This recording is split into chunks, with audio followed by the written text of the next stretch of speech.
Hello and welcome to the FPL tips video with Fantasy Football Scout ahead of double game week 23. That's right, we've got yet another double game week to talk about. Obviously, we've talked about the upcoming double a lot in recent videos, in recent Scout stuff as well. But we've had some more news this week that the game week in 25 that we thought was just going to be a blank, that's now got some doubles in it as well. So the tips for this week, we're going to look through the double game week and blank landscape with the help of Lego Mane. We're going to look at Martinelli to Odegaard. It seems to be a transfer. A lot of people are talking about it, whether it's for free or whether it's even for a hit. And, you know, we're going to weigh out the pros and cons of that and look at their stats as well using the Fantasy Football Scout members area. We're going to talk about Salah. I won't go too long on this tip. I'm going to concentrate on the other ones, but is Salah an option once again? And then we're going to look at this current game week. So double game week 23 has Arsenal, it has Man City, the best two teams in the league. Who's the best captain option? So don't forget, like and subscribe. Feel free to leave a comment. If you're listening on the audio, there is a YouTube version with lots of screens that I've pulled from the Fantasy Football Scout members area, but I will talk you through it as well. So it's not essential, but if you're on YouTube, do hit that like button. So first of all, we're going to talk about the double game week and blank landscape that we now face. Now, I won't dwell too much on this week.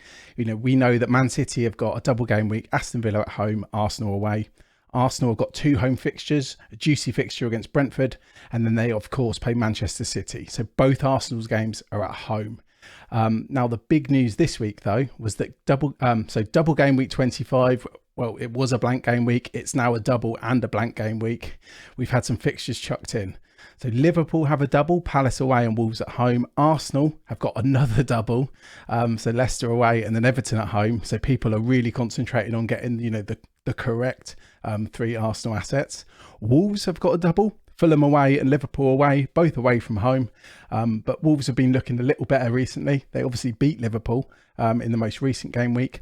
And then Everton under Dyche, they've got a Villa at home and then Arsenal away. Now, we already knew about the blanks in that game week. We knew that teams like Man United, we're going to have Brighton, we're going to have Newcastle. They're all going to be blanking in that game week. So it's going to be a strange one to navigate, especially when you chuck in that we've got all these doubles thrown in now. So we are going to have to start thinking about, do we want to bring Liverpool assets in? I think one key thing is when we look at 28 on this, so 28 is a blank game week, we can see that, let's say a team like Everton now have a double in 25, then they don't blank in 28. So in 28, they've got Chelsea away. So, I mean, it's not the best fixture, but they have a game. So it's better than no fixture. So suddenly Everton assets look a lot more important than they did before. They've got a new manager. You know, they beat Arsenal. They're still pretty bad. Let's be honest. I know they look good against Arsenal, but you know, they looked horrific under Lampard. So Everton, they're probably going to come into our thinking a lot more than they had done previously. Wolves are interesting because they've got that double. It's two away games. It's not fantastic, but then in 28 they have Leeds at home. So their blank game is a lot better than Everton's. And we're going to talk about Liverpool very, very shortly. And also I should probably timestamp this. I'm recording this on Wednesday afternoon. So I haven't seen the Fulham Sunderland FA Cup result, which could, depending on, you know, if Sunderland have beaten Fulham, then we know that Liverpool and Fulham aren't going to be blanking in 28 and suddenly their assets get a little bit of an uptick as well. So a very useful tool, just to, you know, have a look at this, familiarize yourself with it, because I think every move we do now is gonna have a knock-on effect. And I think there were a lot of people saying they were going to go into game week 25 the blank with 9 or 10 players. They were going to hold players like, you know, Rashford, Trippier. Those two I can understand, but we need to plan, you know, for a double now as well. So could potentially moving someone like, let's say, moving on Botman to an Everton defender, as mad as it sounds, it could well be something we need to consider, maybe nearer the time though, you know, maybe actually going into 25. So I think any moves we do this week, we need to be considering that medium-term picture as well. So I wanted to talk about Martinelli to Odegaard. It's a move I'm considering myself, but I'm in a pretty unusual position where, because I made a mistake going for Edison, I've already got 3 City and 3 Arsenal. I've got 2 free transfers and I need to use one, but I'm seeing people talking about doing hits and stuff. So I went in the Fantasy Football Scout members area. The first thing I did, it's a brilliant tool. You can compare 3 players So obviously what I did, I compared Saka, Martinelli and Odegaard. Now you can see here, if we look at the the most important stats, they're all quite close. Things like XGI, they're very close, and you can see Odegaard is outperforming Saka and Martinelli with things like goals, big chance created, BPS baseline. Now, but then when you actually look at the XGI, it's all very, very bunched up, very close. So I've put this on screen. I think this is best to look at visually. What I want to look at properly and go through the numbers is my usual comparison I like to use, which is the key stats, the underlying XG, XGI, XA. So I'm going to move on to the next screen, but I just thought that was really useful to have a little look at. So what I actually want to look at, I've sorted by XG. So Arsenal attackers, I've removed players like Jesus, and this is across the season. So Saka's top for XG, 6.25. We discussed him a lot on the Scoutcast. We discussed him on these videos. I do think he's the best, by far, despite him being Odegaard's 9.7 XGI and Saka's 9.41. Despite that, Saka's on penalties. I think Saka is clear of the other ones we're going to be discussing. Then we got Nketiah. I think people aren't going to be bringing him in now because they probably, they've either already got him or they're going to be looking at the midfielders with Jesus. I don't know when he's going to be back, but I think we need to be careful with our transfers. I wouldn't want to be bringing in someone that I probably want to remove straight afterwards. So Odegaard and Martinelli, that's the showdown. You can see Gabriel's there, the defender. I think it's crazy that he's on 2.92 XG and Martinelli's only just ahead on 4.31.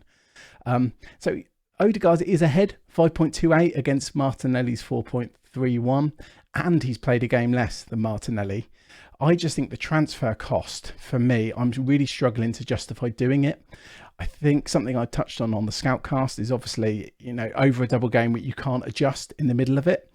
I don't think Martinelli is going to be benched. I really can't see that. Trossard came on. He didn't look brilliant. I was surprised how early he came on. So I think the thing we've got to pay attention to here is just Martinelli.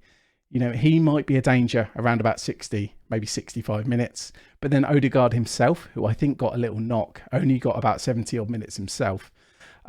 So for me, I wouldn't do this for a hit. I know a lot of people are trying to justify it because there's 2 double game weeks, but I think the introduction of this Liverpool double game week just really, really puts me off doing it. So for me, I wouldn't do it for a hit. I am considering it because it's a free transfer, but then should I be looking at bringing in, I know I'm going to get stick for this, but someone like Trent, someone like Salah, someone like Darwin, with that free transfer, because I've already got the doubler in Martinelli. So for me, I wouldn't do it for a hit.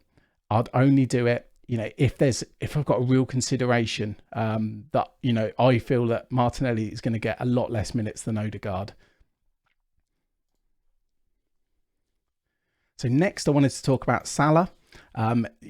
Is Salah an option? I said I wouldn't spend too long on this. Now Seb, he put something on Twitter earlier. He compared the stats of Salah in a previous season to this season, the underlying data.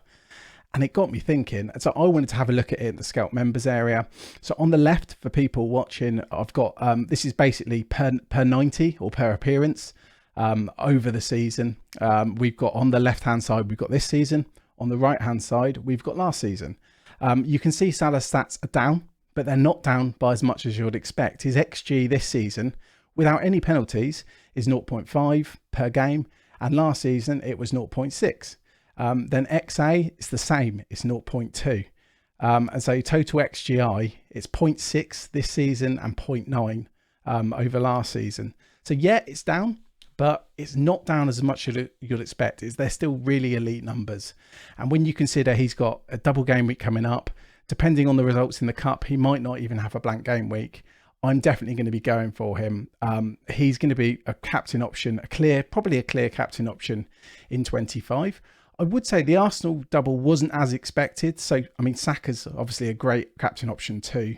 But for me, we've had Salah underperforming and he's still got pretty good points when you look at it across the season. Money is not an object this season. So for me, Salah is an option. I think he's more than an option. And I think I'm definitely going to be getting him for, at the latest for game week 25 for that double that's been announced. Said I wouldn't spend too long on Salah, but it wouldn't be a video without mentioning him at least once. Now, the final tip for this week is double game week 23. That's the game week, this week's game week. Who are we going to captain? Obviously, you can guess Haaland is top of the Rate My Team tool, 12.2, with De Bruyne just behind at 10.71. Mahrez is just shy of 9. You got Saka, Odegaard. They're all in the same ballpark, players like Mahrez, Saka, Odegaard. I think it's a clear standout again for Haaland at 12.2. I think potentially I would have considered Mahrez if he'd got a little bit more game time in the last one. But we've seen it with Pep before. He's subbed someone like Foden early for no real reason. And then he's been, put on the bench for a few games. I expect Mahrez to play both, but I'm just not going to take the risk. I think... And I almost didn't even put this discussion in there, but I think it's good looking at the numbers when you're considering your transfers, probably more, than for the captaincy. And this shows how good the Arsenal and Manchester City assets are.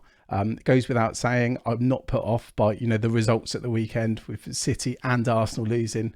I think that was a bit of a shock, but it may well keep their ownership down, which is only good for us engaged managers, who will just go for it. So for me, I think Haaland captain, and it wouldn't put me off going for City or Arsenal players at all. In fact, only looking at these data, it's filled with, with Man City and Arsenal players. And there's Salah again, 7.19 at home to a rejuvenated Everton. So again, it shows the models like Salah and his ownership. I mean, it's down to about 5% now. So for me, I'd captain Haaland, and I'm just going to use this as a bit more Salah propaganda. But thanks a lot for joining me again this week. I think overall, I would just go for Arsenal and City assets. Get them in how you can. I wouldn't do the Martinelli to Odegaard, especially for a hit. If it's going to leave you not having 6 City and Arsenal players for this double game week, I think it's a brilliant double game week, and I want to be attacking it. I don't want to miss out, because what these City players can do. Players like Mahrez, players like De Bruyne. Arsenal with 2 double game weeks, they're a bit of a no-brainer, and I think we're all going to have 3.